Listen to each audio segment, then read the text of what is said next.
पूरी शक्ति लगाइए, पीछे कीजिए।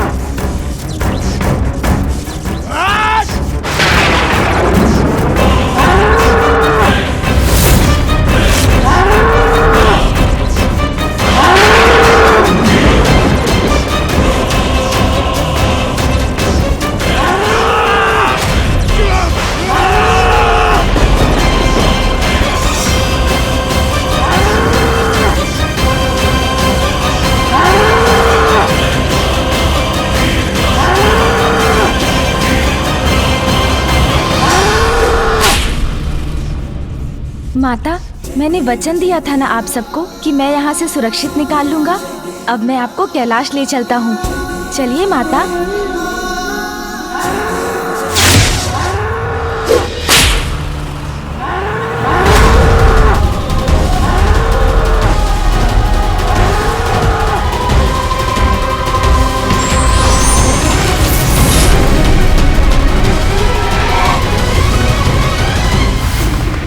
प्रणाम महादेव। महादेव, आज आपके पुत्र प्रथम पूज्य विघ्नहर्ता गणेश ने हमारे जीवन की और हमारे मान मर्यादा की रक्षा कर हमें कृतार्थ किया। धन्यवाद गणेश जी। धन्यवाद नहीं माता, बस अपना आशीर्वाद दीजिए मुझे। अवश्य पुत्र।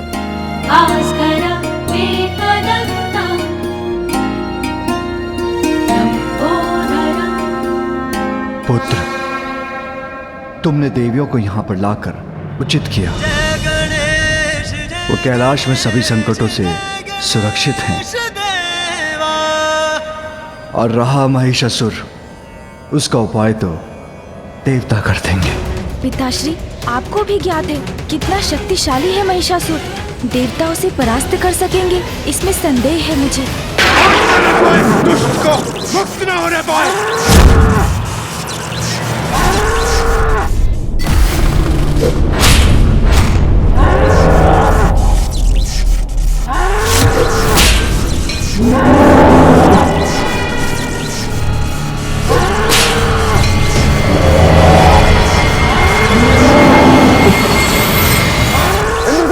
इस असुर की शक्ति को इस प्रकार कब तक बांध कर रख सकेंगे हम? इसकी शक्ति शिथिल भी अवश्य पड़ेगी। शीघ्र थकेगा ये।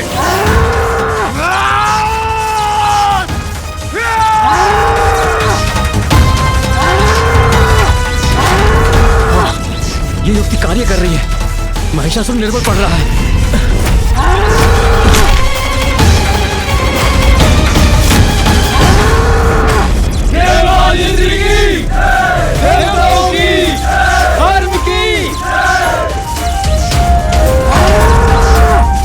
नहीं, ये नहीं हो सकता। हमारे स्वामी महिषासुर देवताओं से कैसे पराजित हो सकते हैं?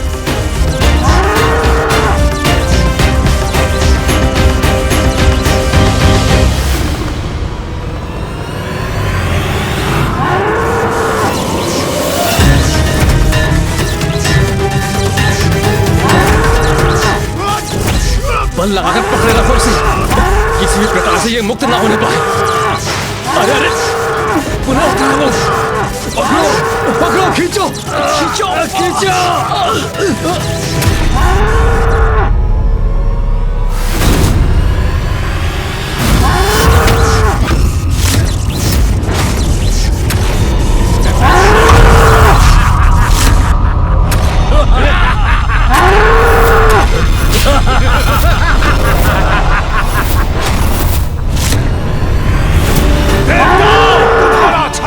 असफल हुआ, किंतु अब होगा हमारा महायुद्ध जिसमें मैं सफल होऊंगा।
पिताश्री, महिषासुर के बल के समक्ष तो देवगण कदापि नहीं टिक सकेंगे, क्योंकि फूफा जी ब्रह्मदेव द्वारा उसने किसी से भी पराजित ना होने का वरदान प्राप्त कर रखा है।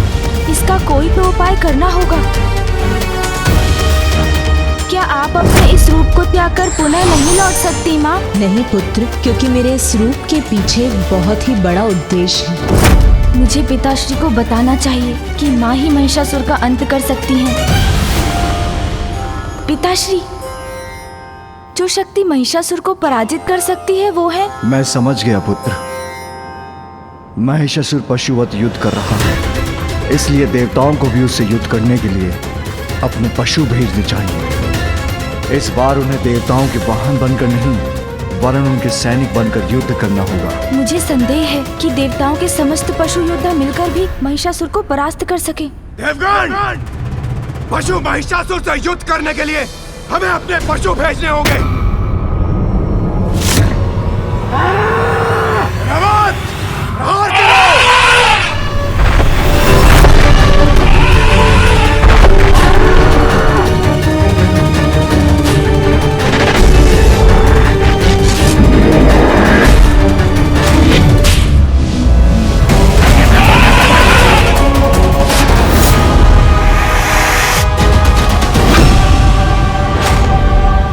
ज्ञात नहीं क्या होगा इस युद्ध का परिणाम।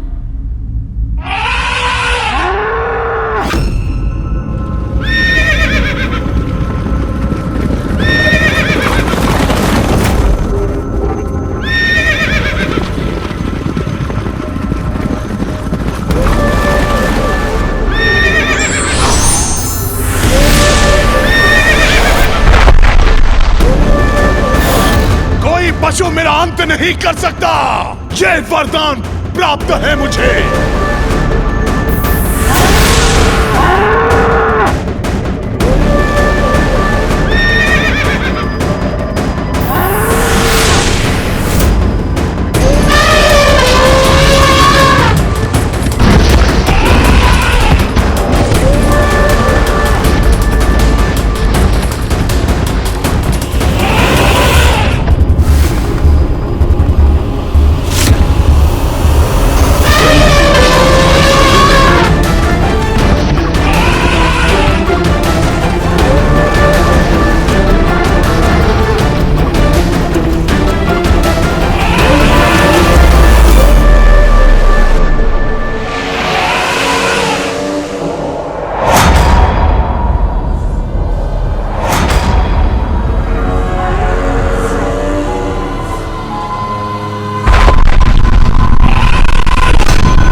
दोनों ओर से प्रहार अब महिषासुर को चुप करके रख देगा।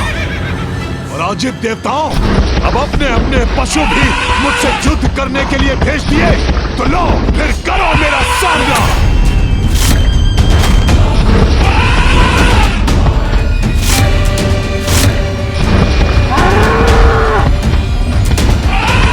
अब तुम्हारी कोई युक्ति कार्य नहीं करेगी देवताओं।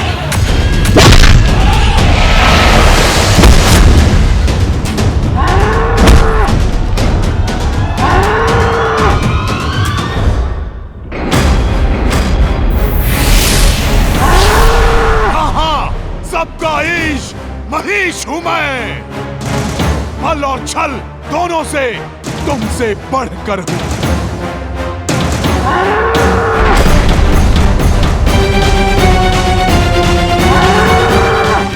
अरे ये क्या? छोड़ो छोड़ो मुझे, छोड़ो।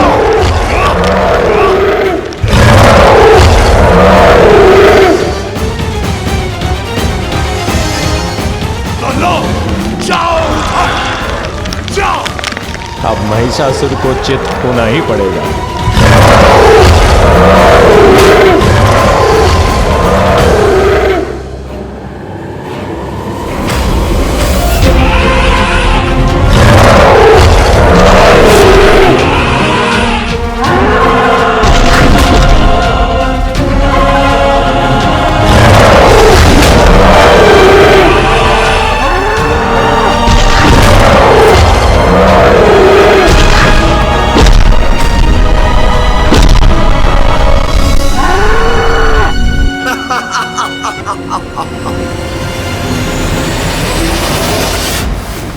पिताश्री, एक एक कर सभी देव पशुओं को पराजित कर रहा है महिषासुर।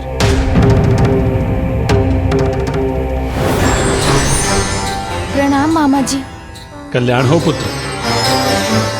प्रणाम महादेव। महादेव, सभी देवता अपने अपने वाहन महिषासुर से युद्ध के लिए भेज चुके हैं, किंतु कोई भी उसके समक्ष टिक नहीं सका।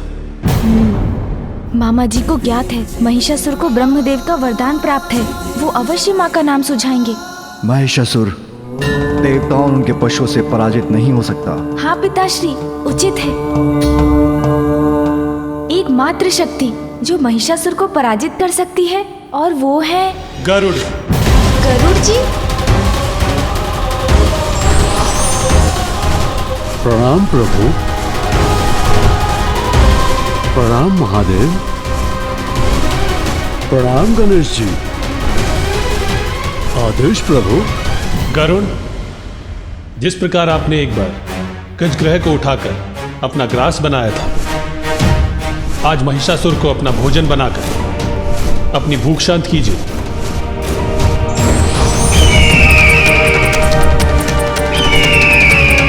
नहीं मामा जी, गरुड़ जी भी उसका सामना करने में समर्थ नहीं होंगे। मैं जो कह रहा हूँ उस पे कोई ध्यान क्यों नहीं दे रहे हैं?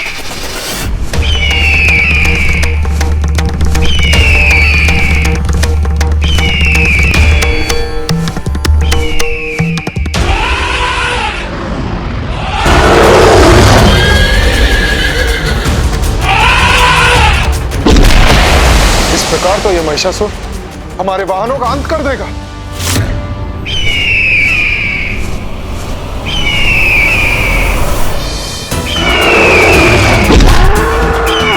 चिंता मत कीजिए सूर्यदेव। प्रभु श्री हरि ने अपने वाहन गरुड़ को भेजकर हमारी समस्या का समाधान निकाल दिया है।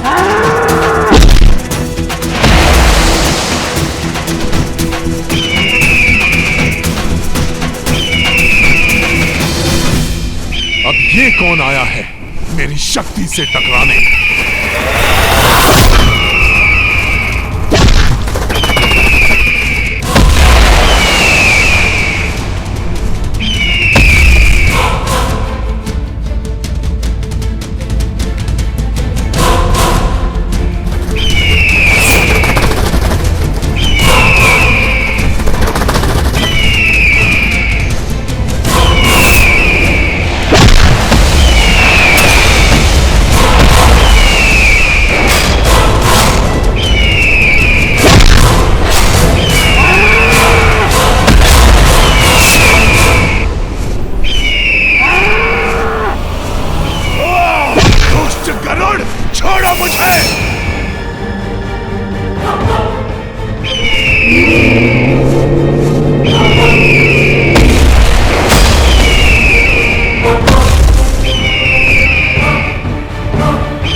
इसकी गति का कोई तोड़ सोचना होगा मुझे।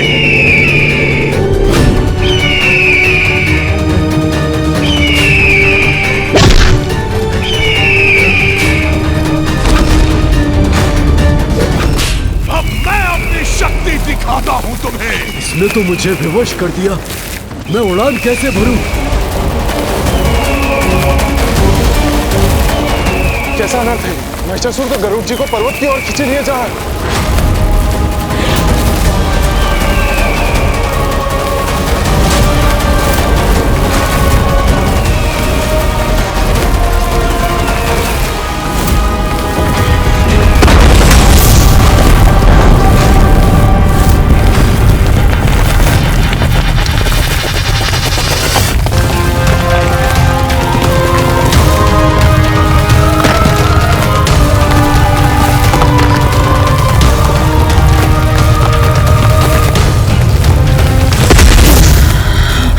अति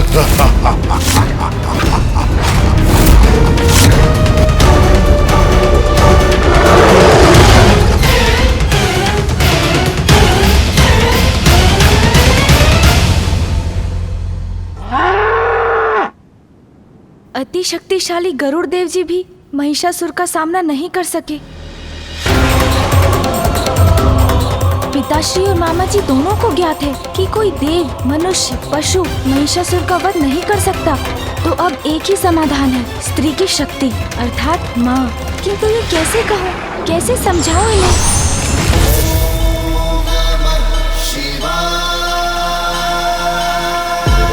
और कोई उपाय शेष नहीं। मुझे पिताश्री और मामा जी को माँ का स्मरण कराना ही होगा।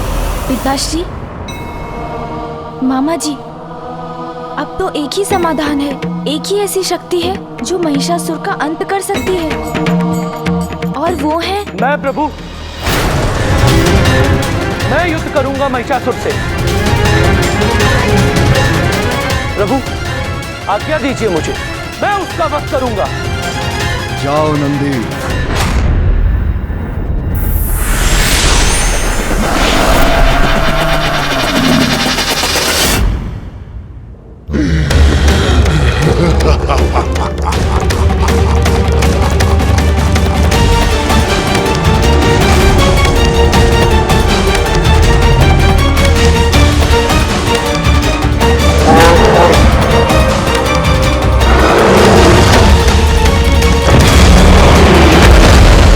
और महिष के मध्य द्वंद्व, ये द्वंद्व अब समान है महिषासुर, और अब तुम स्वयं को रक्षित नहीं कर पाओगे।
नंदी जी भी आहत हो गए। यदि इसी प्रकार रहा तो इस युद्ध का परिणाम केवल महिषासुर के पक्ष में ही होगा। इसलिए अब माँ का आना अनिवार्य है। माँ, अब आपको आना ही पड़ेगा माँ।